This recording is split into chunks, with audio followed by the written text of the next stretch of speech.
Big Boss Malayalam season 7 live അപ്ഡേറ്റ്സിലേക്കാണ് പോകുന്നത്. ഒരു 10:30 മണി സമയമൊക്കെ ആയപ്പോഴത്തേക്കും വൈൽഡ് കാർഡ് കണ്ടസ്റ്റൻസ് രണ്ടുപേരും തമ്മിൽ ഒരു അടി പൊട്ടിയായിരുന്നു ലൈവിനകത്ത്. കിച്ചൺ ടീമിലുള്ള ജിഷിനും പിന്നെ ലക്ഷ്മിയും തമ്മിലുള്ള ഒരു വഴക്കായിരുന്നു. ജിഷിന്റെ എന്തോ ഒരു സ്പെഷ്യൽ സാലഡ് പുള്ളി ഉണ്ടാക്കുന്നതിന് മുന്നേ ലക്ഷ്മി എല്ലാവരെയും കഴിക്കാൻ വിളിച്ചിരുന്നു.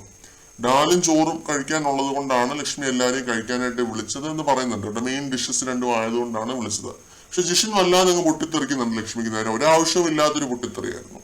നീ എന്നെ ആജ്ഞാപിക്കരുത്, ഇത് എന്നോട് എന്തിനാ പോയി ഉണ്ടാക്കാൻ പറയുന്നത് എന്നൊക്കെ പറഞ്ഞിട്ട് വെറുതെ നീയാണോ എന്റെ കൂടെ ജീവിക്കുന്നത് എന്നൊക്കെ പറഞ്ഞിട്ട് വെറുതെ വിറപ്പിക്കുമായിരുന്നു. ഞാൻ ഇനി കിച്ചൺ ഡ്യൂട്ടി ചെയ്യത്തില്ല, സാലഡ് ഉണ്ടാക്കത്തില്ല എന്നൊക്കെ പറഞ്ഞ് എന്തിനോ വേണ്ടി തിളച്ചൊരു സാമ്പാർ കേട്ടോ. അപ്പൊ ലക്ഷ്മി പറയുന്നുണ്ട് ഞാനാണ് കിച്ചൺ ക്യാപ്റ്റൻ, ഡാലും ചോറും കഴിക്കാന്ന്. ജിഷിൻ മോഹനാണ് ചമ്മിപ്പോയി കേട്ടോ. വെറുതെ കിടന്നൊരു പ്രശ്നം ഉണ്ടാക്കിയ പോലെ ജിഷിൻ മോഹനും തോന്നി കാണുമായിരിക്കും. കാരണം ഇത്ര ദിവസം ലൈവ് കണ്ടിട്ടല്ലേ പോലെ എങ്ങനെയാണ് ലൈവിൽ ഇതൊക്കെ ബിഗ് ബോസ് പ്രസന്റ് ചെയ്യുക എന്നുള്ളത് ജിഷിന് നല്ലപോലെ അറിയാം. അപ്പൊ പെട്ടെന്ന് ആ ഒരു ചമ്മലൊക്കെ മാറ്റിയിട്ട് പുള്ളി അവഴി നടക്കുന്നുണ്ട്. ഇത് ഈ കലിപ്പും മുടയൊക്കെ കാണിച്ചതിന് ശേഷം മറ്റ് ഹൗസ് മേറ്റ്സ് ഒന്ന് പറഞ്ഞതും റിക്വസ്റ്റ് പോലും ചെയ്തില്ല കേട്ടോ. ആര്യനൊക്കെ അത് പറഞ്ഞതേ ഉള്ളൂ. പിന്നെ ഒനിയിലും പറയുന്നുണ്ട് അനുമോളെ ജയിലിലേക്ക് നോമിനേറ്റ് ചെയ്തതിനൊരു കാരണം ഇതാണെന്ന് ഒനിയിൽ പറഞ്ഞതേ ഉള്ളൂ.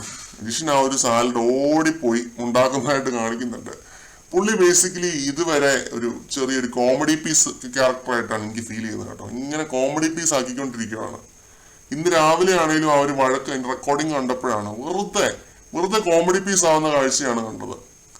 അനീഷ് വെല്ലുവിളിക്കുന്നുണ്ട് ജിഷിനെ. ആ ഒരു വെല്ലുവിളി ഏറ്റെടുത്ത് അനീഷിന്റെ കുടുംബത്തെ പറ്റി പറയുന്നു. ലക്ഷ്മി അവിടെയും കയറി ജിഷിന്റെ ഇതിൽ അടിച്ചു കൊടുക്കുന്നുണ്ട്. അപ്പൊ ഈ രീതിയിൽ ഒരു കോമഡി പീസ് ആവാൻ വേണ്ടി നിൽക്കുന്ന ഒരു കണ്ടസ്റ്റന്റിനെ പോലെയാണ് എനിക്ക് ഫീൽ ചെയ്യുന്നത്. നോക്കിയും കണ്ട് സംസാരിക്കാതെ വെറുതെ വായി തോന്നുന്നത് പറയുന്ന മലരെന്നും നമുക്ക് അങ്ങനെയുള്ള വാക്കുകളും കൊണോട്ടേഷൻ വെച്ചിട്ട് സംസാരിക്കുന്ന പോലെയൊക്കെ എനിക്ക് ഫീൽ ചെയ്യുന്നുണ്ട്. അത് നല്ലതിനായിട്ടല്ല. കാരണം പ്രേക്ഷകർ ഒരു വലിയ വിഭാഗം ആളുകളും ഇങ്ങനെയൊന്നും അംഗീകരിക്കുന്നവരല്ല. ഇതൊക്കെ തീർച്ചയായിട്ടും വിമർശനങ്ങൾ വരും, ചോദ്യങ്ങളും വരും.